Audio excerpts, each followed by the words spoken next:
As I make these videos, there is this common thing that happens that I wanted to share with you, which I usually don't share some of my little struggles because sometimes our little struggles can turn into complaining or to dislike or a negative attitude. Like, I can get on here and I can tell you all about my negativities. I could tell you about my mole. I could tell you about my teeth. I could tell you about how I don't like when I say this, or, all different kinds of things. However, I feel that sometimes when we do that, we get kind of caught up in a negative idea of ourselves, and it becomes a lot bigger than what it really is, and it makes us conscious and kind of hurts our self-esteem and self-conscious. So I really try not to play into that game.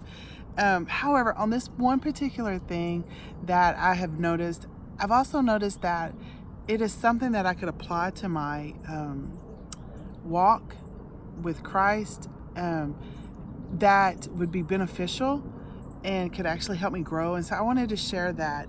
And one of the things is when I'm making videos, it takes many videos to get to the final video. And if you watch the videos, usually the final video has mistakes.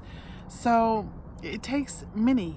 And one of the trying things that I face in making videos is the thoughts in my mind. Because I will start making a video and something will sound really good and I'll be like, yeah. And then I will mess up and I have to stop the video, or I'll feel like I have to stop the video, or my cat will walk into the picture. My dog has actually, my big dog has actually came up on the table with me. My little dog will come around and start whining. So there's a lot of little things, distractions that can happen that make me maybe stop the video.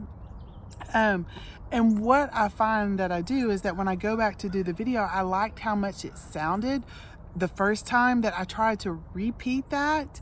And if I miss a part that I really liked, and I kind of try to keep going. So for example, if I said the cat ran fast, and then I actually stopped that video, and then I came back and I did the video again and I just said the cat ran, and I kept moving forward in the video, my mind would get stuck on what was that word that I left out in the first video that I didn't just say. And then I'll sit there and I'll think about it and it's like it consumes my mind to where I can't even really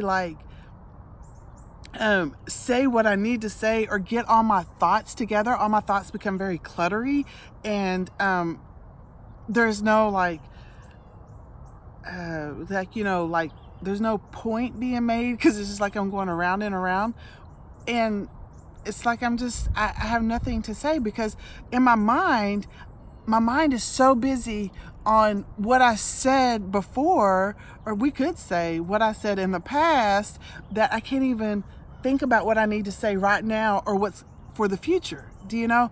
And so I get kind of caught up in that, and it really disturbs my mind. And I feel like a lot of times that when our walk, we do that too. We're trying to move forward, but we get so caught up on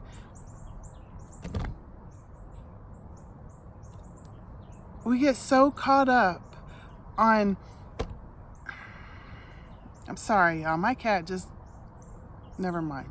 Anyway, we get so caught up on saying things a certain way, even in our prayer life, I need to say it exactly like this, or I need to do it just like that.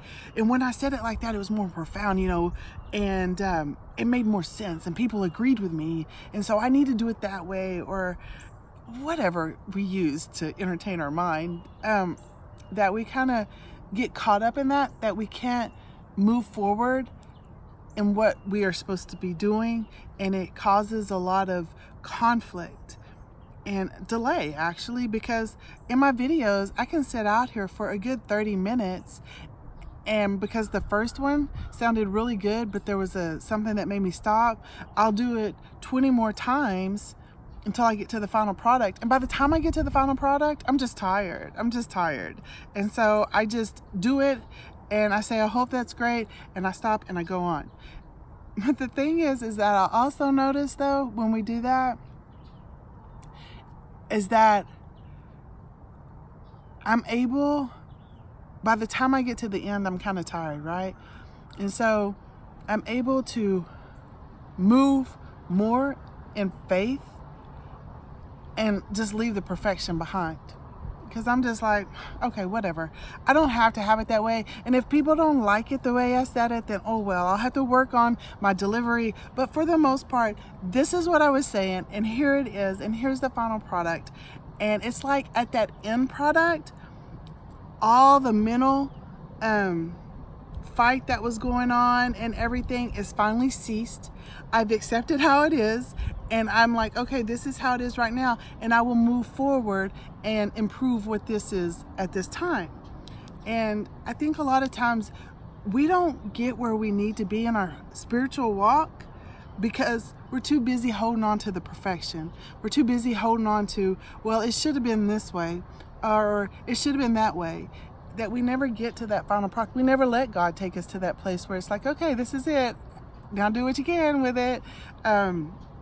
Be creative, God, you know? So I just wanted to encourage you that whatever you have and whatever you offer God is enough, and that He can take that, and as long as you keep pushing forward, He's able to take that and do something amazing with it. But the problem is we cannot get caught up in where our mental mind or where our thoughts take us when they take us back. We can't get caught up in that. We got to just arrive, whether it's perfect or not, and let Him work out all the details. So I just wanted to encourage you to take that mindset in your day, in your walk with Christ, and as we all grow into something greater than we were yesterday.